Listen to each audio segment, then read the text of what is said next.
وہ رسول نے کہا کہ قبرستان جاؤ تو سلام کرو، سلام کا کہنا کرنے کا حکم دینا اس بات کی دلیل ہے قبرستان میں لیٹنے والا مردہ نہیں بلکہ زندہ لیٹا ہوا ہے۔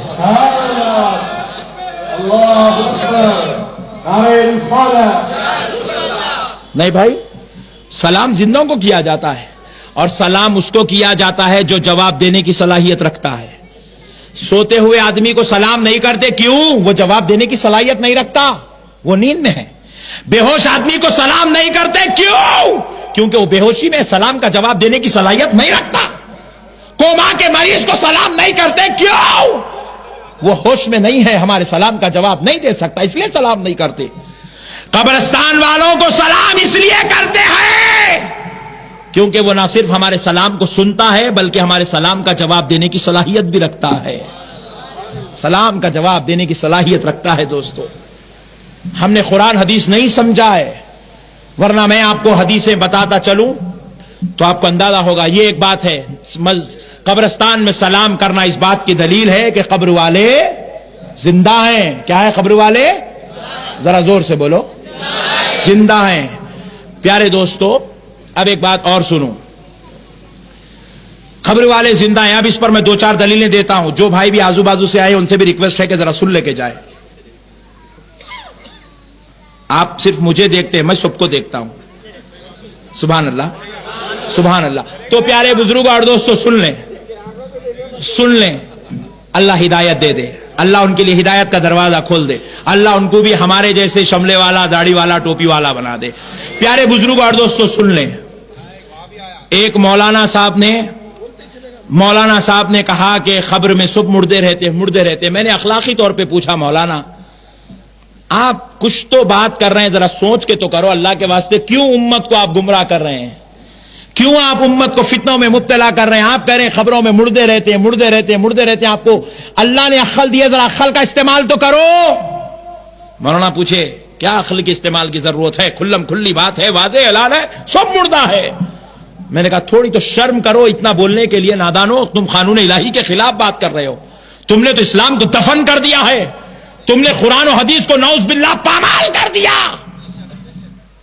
پوچھے وہ کیسے؟ میں نے کہا مولانا، خدا نہ خواستہ کل صبح اگر آپ کا انتقال ہو جائے اور آپ کو کل آپ کی قبر میں لٹا دیا جائے، بتاؤ آپ سے آپ کی قبر میں سوال جواب ہوں گے کہ نہیں ہوں گے؟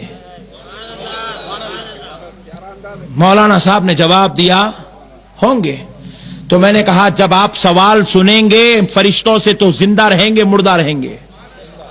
ذرا بولو نا بھائی، زندہ رہیں گے۔ سوال سننے کے لیے زندہ ہونا ضروری ہے۔ آپ جواب دیں گے، اپنی زبان کھول کے جواب دیں گے تو آپ جب زندہ رہیں گے مردہ رہیں گے۔ مولانا نے جواب دیا میں زندہ رہوں گا۔ میں نے کہا تجھ جیسا بدکار، گناہگار، خطاکار زندہ ہو سکتا ہے تو غوث و خواجہ زندہ ہو جائے، کیا تعجب کی بات ہے؟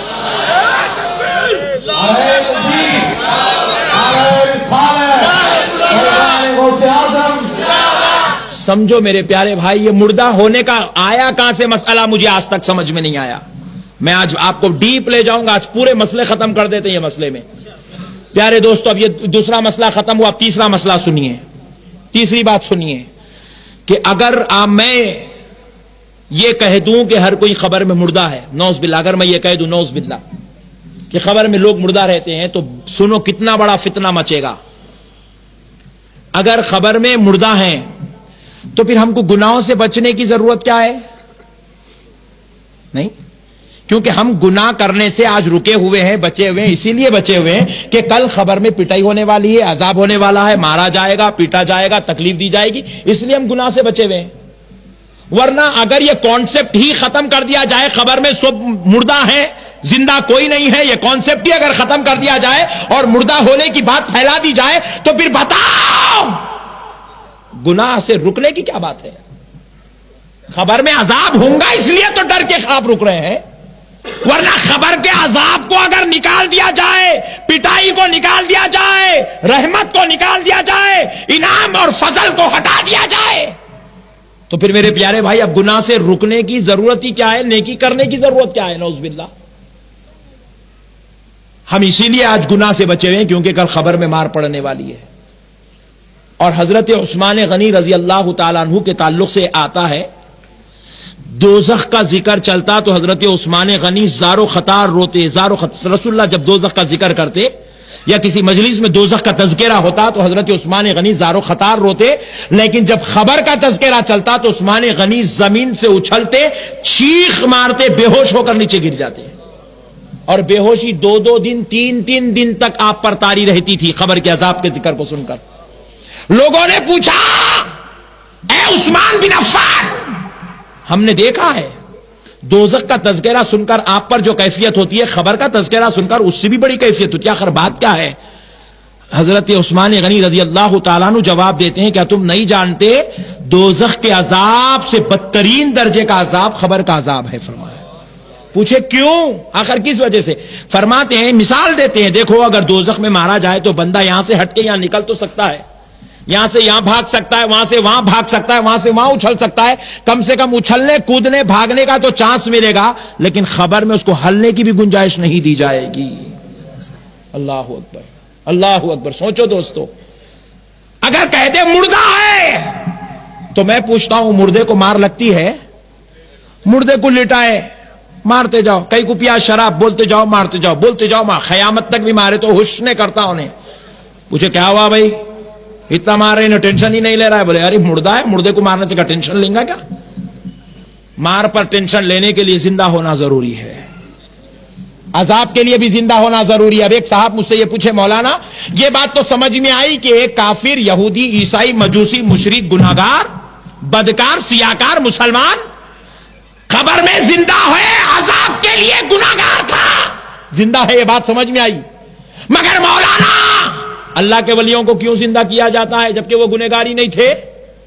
تو سنو، گنہگار کو عذاب کے لیے زندہ کیا جاتا ہے اور ولی اللہ کو دیدار الہی کے لیے زندہ کیا جاتا ہے.